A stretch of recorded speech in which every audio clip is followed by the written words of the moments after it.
and welcome to our next vlog. We're at the beach, we're at the ocean.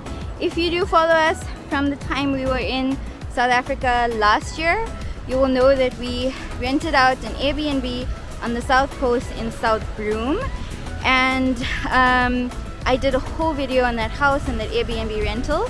And so we are back this year. If you are subscribed, thank you so much for subscribing, and if you are not, go ahead and hit the subscription button below, as well as a notification bell, so you can see when we upload new videos. Basically, this video is just going to be very short because it's an update to the rental that we did last year. So we basically rented the exact same place again, and I wanted to just tell you what has changed because I've noticed that video has had quite a lot of views, and so I'm assuming that a lot of you have also rented out that place. If you're interested in renting it out in the future, then I wanted to tell you how it's changed this year. Is it still being good? What is better? What is worse? Etc. Because South Africa is going through quite a challenging time at the moment. So I want you to have an honest picture of what things are like right now.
The house is pretty much the same, I would say. The standard is pretty much the same, except with quality in terms of cleanliness. When we arrived, it wasn't as clean as it has been the previous time we rented it out. It smelled like maybe there was dog pee or something like that around. We did have a helper in the house, and we told her, and she basically like took everything out, cleaned it again, washed all the floors, washed like all the covers that were on the cushions and the couches and stuff. But yeah, when we arrived, it was definitely not as clean as it was last year. And I think last year we also had like body wash and things like that in the bathrooms, but this year it wasn't provided. So there are a few improvements, which I think is really good. There's now a fan in the kitchen and in the upstairs living area, which is quite nice. And then in terms of the status of the country and how it affects the houses, so this area has been affected by both load shedding, and also they have water supply issues. So, you know, the whole country is affected by load shedding. That's not anything people can control. There are certain hours in the day when you don't have electricity. So basically that is the whole country. There's nothing you can really do about it because it's not the host's issue. It's actually the fact that the whole country suffers with this. You know, it would be nice to just have a couple of lights that are working, or at least to have the Wi-Fi, you know, working as well. So I would definitely say like a generator or an inverter would be beneficial. But I guess if you're here to just read a book and be by the beach, you know, it's completely fine. But if you are coming and you're thinking, hey, I want to do a little bit of work while I'm at the beach, that's probably not going to happen. You can only go on when you actually have power, so it's not going to be on demand, right? You're going to have to be subject to the schedule of load shedding because the house doesn't have an inverter, doesn't have a generator. The owner did say that he's looking at putting one in, so yeah, that might change.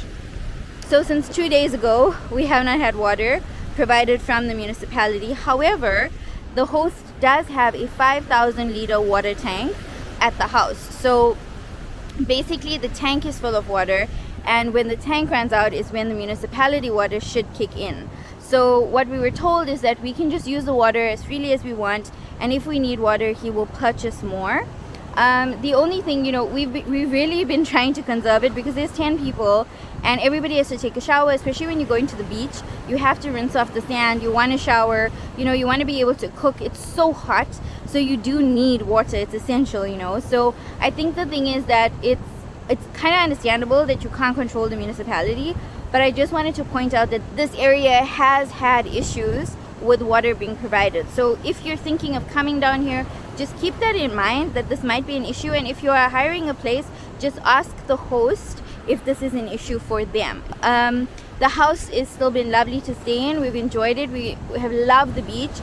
And by the way, I don't know if you guys know this, but the beaches up north, like along Amshlanga and like up north from here, because we're at the south coast, but along the north coast, the beaches have been closed because they've been flooding, there's been sewage in the water, so people have not been able to swim.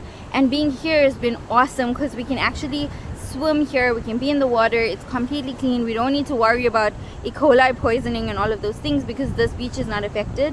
And we've just had the best time. As I said in my last video, a perk of being here is that you have the beach to yourself. So today we are at the granny pool, which is like 2 minutes from the house, and then behind me there is where the house is on the other side of that ridge. And at the house, the beach is basically completely private. There's nobody there because it's only residents who live close by that actually go there. We're going to go there later this afternoon, and I'm sure I'm going to show you footage from when we've been there as well. But I absolutely love the South Coast, and I totally recommend it if you're coming on vacation, keeping these things in mind, because it has not been easy to be without electricity and it has not been easy to be without water. So just bear these things in mind if you're coming. But thank you so much for watching. I'll see you in the next one. Ciao.